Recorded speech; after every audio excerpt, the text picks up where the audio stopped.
Hello again, Don here, and just a little bit more about the smoking gun in San Bernardino. Let's go ahead and watch the Fox clip again, and if you can't see it well on this, I recommend that you go to Fox or Google this particular clip on YouTube and play it back yourself to watch. What we're going to see here is the smoking residue that comes out, apparently out the back window after one shot was fired, which doesn't add up. I'm going to take a look at the smoke trail itself and talk about that. We still got all this stuff going on. Oh, they're after somebody. Okay, you saw right there where the flash happens after the smoke. One more time. Hopefully you're seeing this on there. All this part of San Bernardino, this is what's going on. We still got all this stuff going on. Oh, they're after somebody. Okay, now let's just take it straight to the smoke. We still got all this stuff going on. Oh, they're after. Okay, notice the plume of smoke right here, how it somehow or another exits out that back window. Now, I'm going to play some shots of an actual smoke from this particular weapon. And mind you, all the windows are up, all the windows here were closed, and nothing's been shot out yet. Smoke normally will fill an area more than it would to jettison out the back. Never mind the fact that the flash happens after the smoke here. And then I'm going to go into a theory about what this smoke actually came from. Also, if a bullet that size was to pierce the back window, it would have shattered the entire window, and the smoke that you see coming out would have been more dispersed. It would have been a wider pattern, not this trail that we see, this long stringy trail.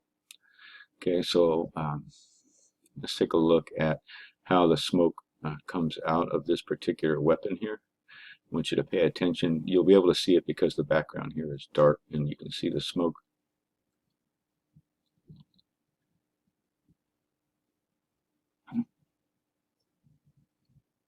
Okay, notice how it's a wide dispersion of the smoke itself.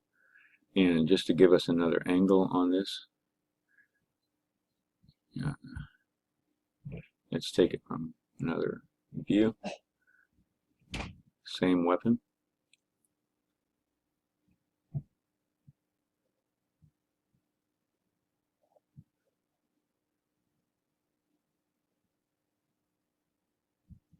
Notice the wide dispersal of the smoke. It's not in a straight line trail. What we see downrange is, of course, explosive, but the muzzle itself, the smoke that comes out, it would fill the interior of that cab. It would not have released straight out the back like they're showing on that.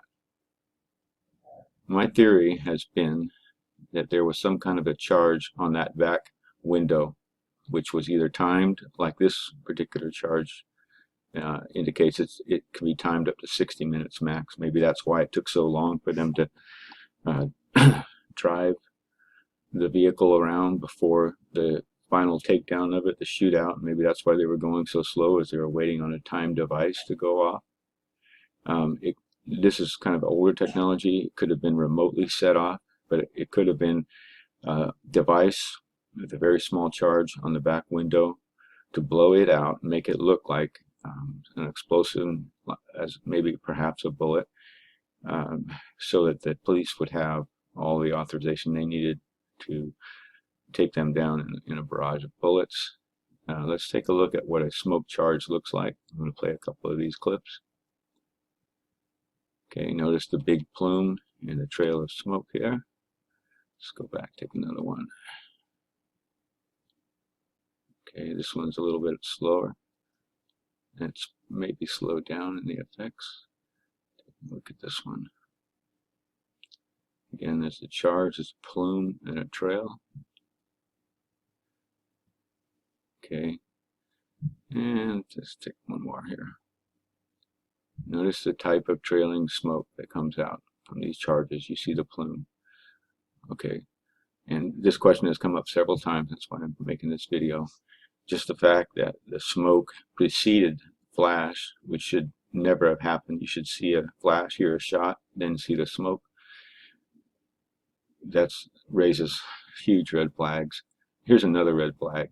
Okay, let's take a listen to this interview one more time. You've probably seen it before, but it just goes to show, I mean, that all of the way that this evidence came out and then the scene was corrupted, it's as if they knew they messed up and they were trying to mess it up even further to keep it from being properly investigated. It just strikes me as bizarre what we're seeing. Is have you? I mean, is this common? I mean, I guess at some point the police give up the crime scene and somebody else takes it over. Anderson, I'm having chills down my spine what I'm seeing here. This apartment clearly is full of evidence. I don't see any fingerprint dust on the walls where they went in there and checked for fingerprints for other people that might have been connected with these two. You've got documents laying all over the place. You've got shredded documents that need to be taken out of there and put together to see what was shredded. You have passports. You got driver's licenses. Now you have thousands of fingerprints all over inside this crime scene. Now, there should have been some crime scene tape up there. Usually in an instance like this, if crime scene goes in and does the work and comes out, you still keep that scene locked up, and with a sign on board saying you cannot come in until the police release it. The fact is, maybe they did not do that here. I tell you, I am so shocked, I cannot believe it. This is Detective 101 for crying out loud. And now we have, it looks like dozens of people in there totally destroying the crime scene, which is still vital in this investigation, because we don't know how many other people that they were connected with in this thing. So there might be tons of fingerprints in there that we need to look at to see if there's any kind of connection with those fingerprints or some people that might be on a watch list or something else. Tons of fingerprints, including Tashfeen and Syed's fingerprints on potential bomb-making material, which now they do not have evidence about because it's been corrupted. Let's take a look at one more clip that also did not add up. If you've ever heard of this organization in the past, CARE is the Council on American and Islamic Relations. They usually fight for weeks against issues affecting negatively the image of Islamic Muslims in America. They were paraded out within hours of this event, before it was actually even assumed that this was some kind of a terrorist event. On behalf of the American Muslim community, and especially the Southern California Muslim community, on behalf of CARE, the Council on American Islamic Relations, we unequivocally condemn the horrific act that happened today. And we stand in solidarity with fellow Americans as we offer our condolences, our heartfelt prayers and condolences to the injured, to the families of those who have been killed. We stand in solidarity in repudiating any possible ideology. And I just cannot express how sad I am for what happened today. I mean, the condolences to the people who lost their life. When is the last time that you've heard this organization come out so quickly to speak out against potential terrorism by jihadist extremists? I mean, the fact that the scene was corrupted, we have no dash cams, we have no body cams of the actual shooting of the event, that the crime scene of the home was totally destroyed by allowing people to come in so soon, so quickly.